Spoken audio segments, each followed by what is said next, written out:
নমস্কার প্যারেন্টস, স্বাগত জানাচ্ছি আপনাদের অটিজম মম কাকুলি চ্যানেলে। প্যারেন্টস, আপনারা জানেন আমার এই চ্যানেলে আমি আমার ব্যক্তিগত অভিজ্ঞতা শেয়ার করি। আমার অটিস্টিক বাচ্চাকে কিভাবে আমি দৈনন্দিন কাজগুলো শেখাচ্ছি, কি করে ওকে বিভিন্ন অ্যাক্টিভিটি করাচ্ছি এবং এগুলোর কী উপকারিতা পাচ্ছি, এগুলোই আমি আপনাদের সাথে শেয়ার করি। আজ যে বিষয়টা নিয়ে আমি আপনাদের সামনে আলোচনা করছি, আপনাদের সাথে শেয়ার করছি, সেটা হচ্ছে অটিস্টিক বাচ্চাকে আপনারা কিভাবে জামা কাপড় পরা শেখাবেন।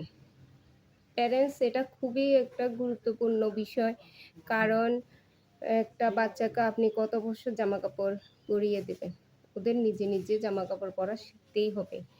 আর অটিস্টিক বাচ্চারা তো নিজে নিজে কিছুই শিখতে চায় না, তাই ওদেরকে জোর করে আমরা বুঝিয়ে শুনিয়ে জামা কাপড় পরা শেখানো বলেন বা নিত্য প্রয়োজনীয় সবগুলো কাজ শেখাতে হবে। সে কারণে জামা কাপড় পরা শেখানোটা আজকে আপনাদের সাথে বিভিন্ন টিপস সম্পর্কে আলোচনা করছি। প্যারেন্টস, আপনারা যখনই জামা কাপড় পরা শেখাবেন বাচ্চাকে, তখন একটা লুজ জামা নেবেন, যেটা বাচ্চার সাইজের থেকে 2 সাইজ বড় বা 1 সাইজ বড় সাইজের জামা নেবেন, যাতে ওরা ইজিলি ওটা পরতে পারে। বাচ্চাকে স্নানের পরে বাথরুমে গিয়ে জামা কাপড় শেখানোর দরকার নেই, তখন আপনিই পরিয়ে দেবেন। কিন্তু যখন বাচ্চা ঘরে থাকবে, ঘরে বসে থাকবে বা একটু শান্তভাবে থাকবে, তখন আপনি জামা কাপড় পরাটা শেখাতে পারেন।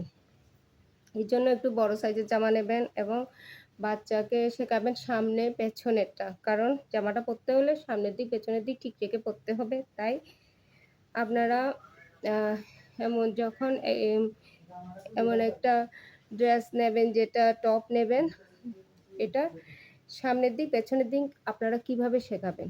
সামনের দিক যখন শেখাবেন তখন দেখবেন সামনের দিকে এমন অনেক কিছু থাকে। এটা আমার মেয়ের জামা, ছেলের জামার মধ্যেও এমন অনেক কিছুই থাকে লেখা। তো আপনারা দেখাবেন যে এভাবে, এই যে প্রজাপতি দেখা যাচ্ছে, ফুল, পাতা, এগুলো বা অন্য কিছুও থাকতে পারে, এগুলো দেখাবেন। এরপরে বলবেন পেছনের দিকটা দেখো, পেছনের দিকে কিচ্ছুটি নেই। হ্যাঁ, এইভাবে বলে আপনারা বোঝাবেন যে এটা সামনের দিক, এটা পেছনের দিক। তাহলে তোমাকে কিভাবে পড়তে হবে এটা সামনে রেখে। তারপরে আপনি সাথে সাথে কালারটাও বলে দেবেন যে দেখো, এই ড্রেসটার কালার হচ্ছে রেড কালার, মানে লাল রং। তারপর আপনারা ওর হাত দিয়ে ধরে এভাবে দেখিয়ে কিভাবে মাথা দিয়ে ঢুকাতে হয় ঢুকিয়ে দেবেন। তারপরে হাত দেবেন, হাতগুলো ধরে আস্তে আস্তে করে এইদিকে ঢুকিয়ে দেবেন, ডান হাত, ওইদিকে বাঁ হাত। আপনারা বলতে থাকবেন মুখে যে দেখো এটা ডান হাত, এদিকে ডান হাতটা ঢুকাবে আর এদিকে বাঁ হাতটা ঢুকাবে। এতে কি হবে, জামা কাপড় পরা শেখার সাথে সাথে ওদের কিছু ভোকাবুলারিও স্ট্রং হবে, ওরা বুঝবে ডান বা, তারপর বিভিন্ন কালার কনসেপ্ট হয়ে যাবে। সব কিছু আপনারা বলতে থাকবেন মুখে, এভাবে বলে বলে করাবেন। আর আস্তে আস্তে করাতে করাতে আপনারা যখন এভাবে অনেক দিন ধরে, 2-4 দিনে তো হবে না, অনেক দিন লেগে যাবে। আপনারা ট্রাই করবেন, এভাবে চেষ্টা করতে থাকবেন। তারপরে গিয়ে দেখুন, এটা হচ্ছে একটা মানে ইলাস্টিক লাগানো প্যান্ট। আপনারা প্রথমে যখন বাচ্চাকে ড্রেস পরানো ট্রাই করবেন, শেখানোর চেষ্টা করবেন, তখন অবশ্যই ইলাস্টিক জাতীয় জিনিসই ব্যবহার করবেন। জেব বা বোতাম লাগানো জিনিস হলে ওরা প্রথমে শিখতে চাইবে না, কারণ ওগুলো অনেক কঠিন ব্যাপার। প্রথমে সোজা থেকেই ট্রাই করা উচিত। এভাবে ইলাস্টিক লাগানো প্যান্ট দেবেন, যাতে বাচ্চা ইজিলি উপর দিকে টেনে তুলে পড়তে পারে। আপনারা বোঝাবেন এটা কোমরের সাইজ, তোমাকে এখান দিয়ে পা গলিয়ে দিতে হবে। হ্যাঁ, এরপরে ডান পাটা দাও, বাম পাটা দাও, এটা বলবেন।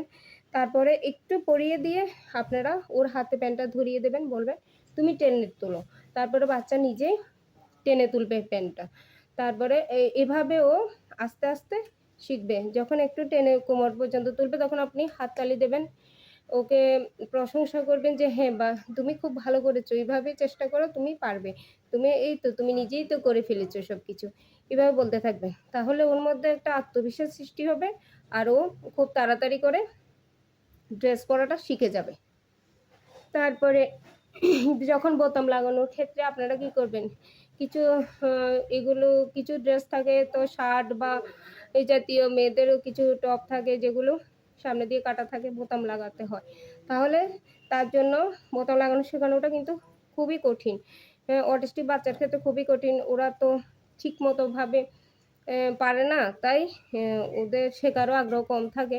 তাই আপনি বড় সোয়েটার নেবেন। আপনার বাড়িতে সোয়েটার আছে, সোয়েটার নেবেন।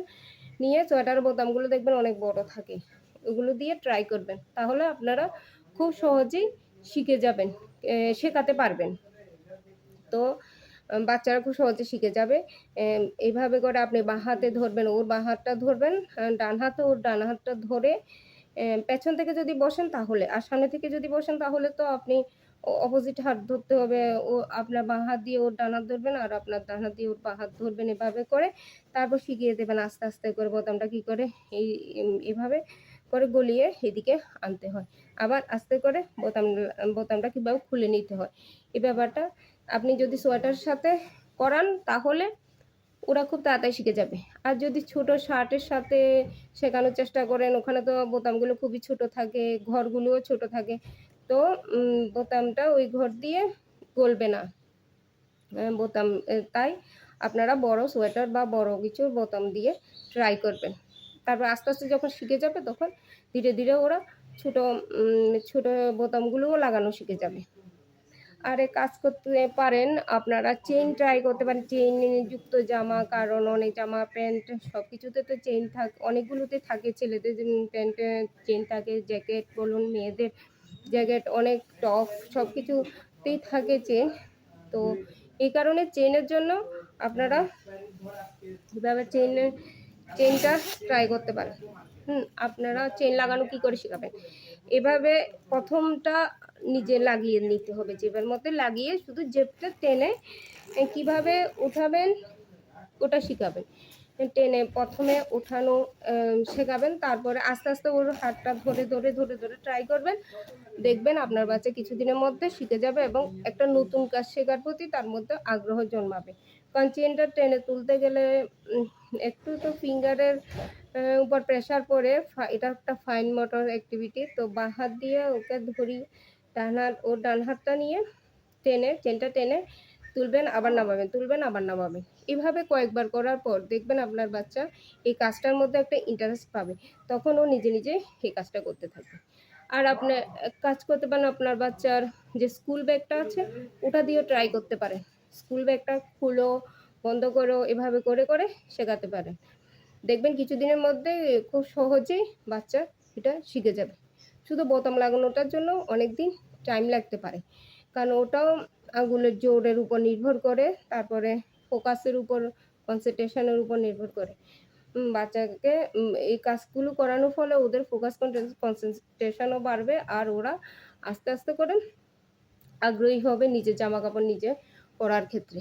তারপরে জুতোর ক্ষেত্রে আপনারা যখন বাচ্চার জুতো সিলেক্ট করবেন তখন এমন জুতো সিলেক্ট করবেন যেগুলো লাগাতে খুলতে কোনো অসুবিধা না হয়। যেমন আপনি ফিতের জুতো ইউজ করবেন না। যেগুলো ফিতার জুতোগুলোর মধ্যে কি হয়, বাচ্চার লেস বাঁধতে জানে না বাচ্চা সহজে।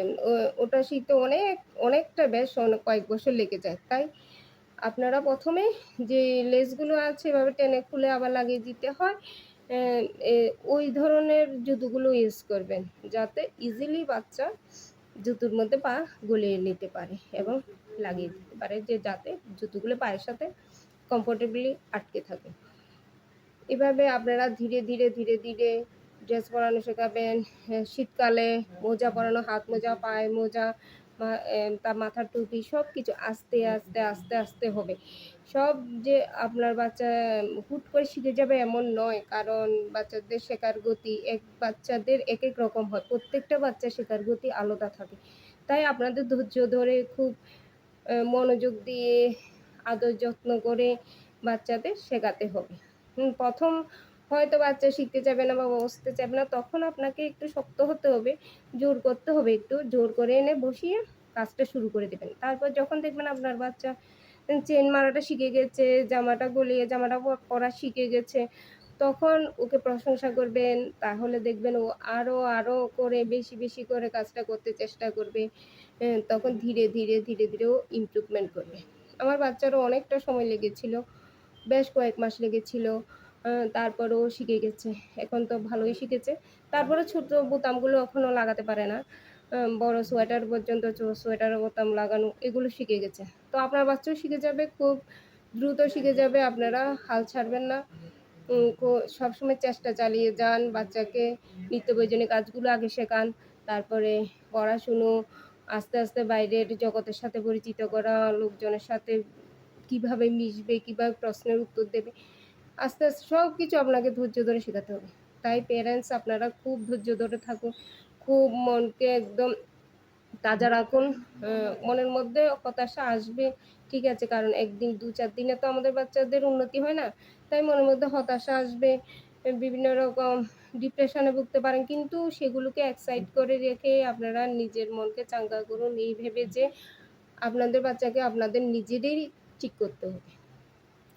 থেরাপি সেন্টার নিয়ে গেলেও উনারা করবেন, চেষ্টা করবেন, উনারা যাই করুন, তারপরেও আপনাকে বাড়িতে সারাক্ষণ তো আপনার কাছেই থাকবে আপনার বাচ্চা। তাই আপনাকেই গাইড করতে হবে। যতটুকু সম্ভব আপনারা বাচ্চাকে শেখানোর চেষ্টা করুন। আর এভাবে চেষ্টা করতে, করতে আপনার বাচ্চা দেখবেন আস্তে, আস্তে একদম স্বাভাবিক হয়ে যাবে। এটাই আমাদের আশা। আমাদের মতন অটিস্টিক আমাদের মতো অটিজম প্যারেন্টসদের এটাই আশা। তো আজকের এই ভিডিওটা যদি আপনাদের ভালো লেগে থাকে, যদি মনে হয় যে আজকের ভিডিওটা আপনাদের কোনো কাজে লেগেছে, তাহলে কমেন্টে জানান আর একটা লাইক করে দেবেন।